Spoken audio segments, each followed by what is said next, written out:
you just you get rid of someone when they do something to you. You touch me in the real world, I'm going to the police. You threaten me in the real world, I would go to the police. You don't fight back. You Kenya even said it herself, let her do something to me. I'll get this newbie fired.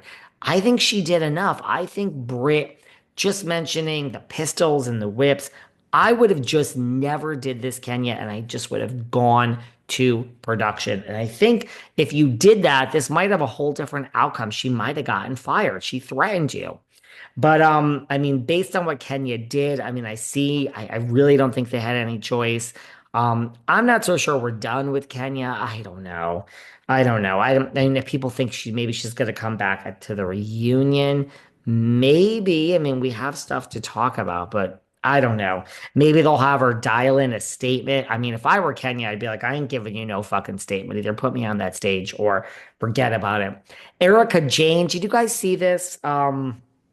She's up to her old tricks again, this Girardi Jane. Brooke Candy, a singer. It's so funny. I ran into people this past weekend on Saturday night, and they know Brooke Candy, and they were talking about this. We all saw in the reunion, and Andy said, "Congratulations, your song Drip was in Enora," and Erika said, "Thank you, thank you." After forgetting the designer she was wearing, I mean, Erika is this like, I am the star. It's all about me.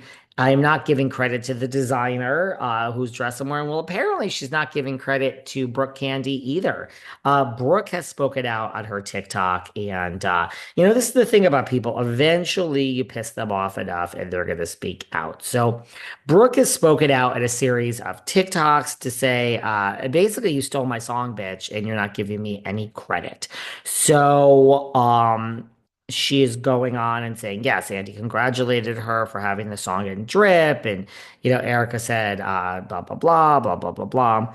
Um, Brooke Candy is saying, well, at that point, you should have said, I'm just a feature. But yeah, it's not, it is what it is. So Brooke is saying, girl, why couldn't you have used that moment to give me my flowers? Like, it's Brooke's song. So why couldn't Erika have said yes? And the great singer, Brooke Candy. It's her song, and I'm a feature. Brooke says, basically, she's saying, Erika, you stole my song. You're stealing the credit on a national platform like the RHOBH reunion. I put you on that song on an album, which, mind you, featured incredible artists, and you decide to, instead of just like saying my name and giving me a little bit of credit for my song that features you, my song that features you, you decided to just say, oh, I'm just a feature. You could have taken that moment and given me my flowers, and you didn't. And I think that says a lot about you. Gotta say, I agree with Brooke Candy on this one. Erika downplayed it. Oh, I'm just a feature. Well, right. You could have said it's Brooke Candy's song, et cetera, et cetera, et cetera. In her second clip, Brooke revealed that Erika hosted a private screening of Enora at AMC Theater at the Grove in Los Angeles and left her off the guest list. So even if you're forgotten that moment, Erika, you had a thing for the film. You rented out a whole movie theater, it seems, and you didn't invite Brooke. She didn't invite me. That's problem number one. She used it as an opportunity to promote herself. She signed autographs, she took pictures, and then the next day, and here's where it gets really messy. The next day, she made a post on Instagram that said she wanted to thank AMC for letting her use the theater. She wanted to thank all the fans for coming out, and she wanted to thank them and especially thank the movie for using her song Drip. Here we go again, her song Drip. According to Brooke, she wasn't as much as mentioned in Erika's post. Again, this is Erika Jayne, you guys. How could I not have a problem, Brooke says. She didn't tag me. That's my song. She's literally taking credit for my song. It's insane. You don't do this as an artist. That's why. She's not an artist. She doesn't get it. You don't do this. It's rude and it's delusional and it's wrong. I don't blame her. I'd be pissed the fuck off too. Then speaking to Erika directly, Brooke said, you can't do that. You can't take credit for my song. Babe, it's on my album, Sexorcism, and it features you, and your feature is incredibly small, and Jesse St. John wrote it. You didn't even write it. You didn't even write it, but it's your song. After seeing Erika's post and despite her lack of acknowledgement of Brooke and Jesse, Brooke chose to reach out to Erika in a kind manner. I was like, hey, you know what? I worked really hard on this song. I would appreciate it. Do.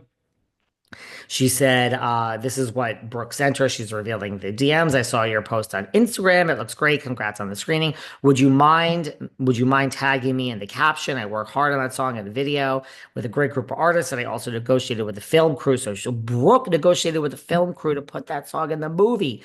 Erika says, done. Thank you so much. I appreciate it. But she didn't give her credit, even though she said that. And this proves that she did something that was absolutely insane and wrong. I have the receipts. And I would rather have collaborated with Countess Loanne de Lesseps. There you go, Brooke. There you go. Not nice, Erica. Not fucking nice. I would be really fucking pissed off too. So I don't blame Brooke. I am totally team Brooke on this. And Erica, you know what you did. Shame on you. Finally, wrapping up ish, but although, look, I'm starting to think a few different things, you guys. I'm starting to think a few different things. Here's what's happening. I don't know. Garcelle, we had Psychic Robin on. She doesn't think she quit on her own.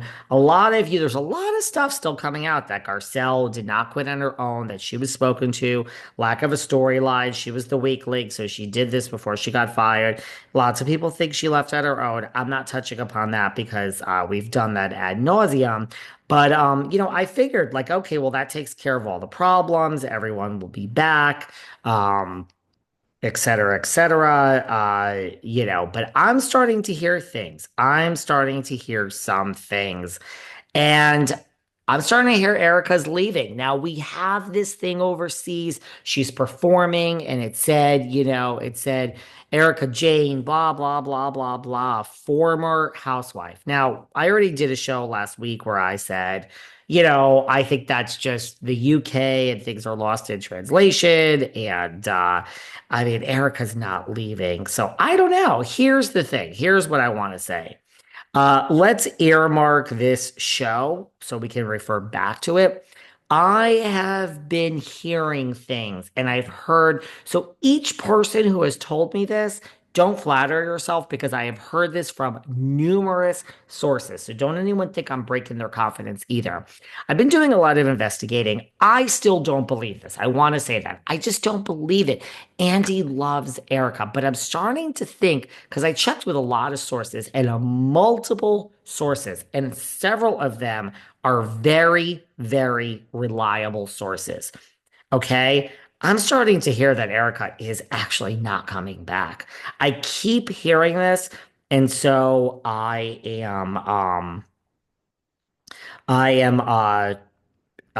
starting to hear this from multiple sources, and they are reliable sources that she's not coming back. And I'm starting to think this because here's the thing. It goes back to New Jersey.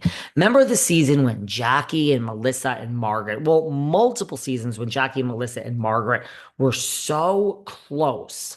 And it's like they'll never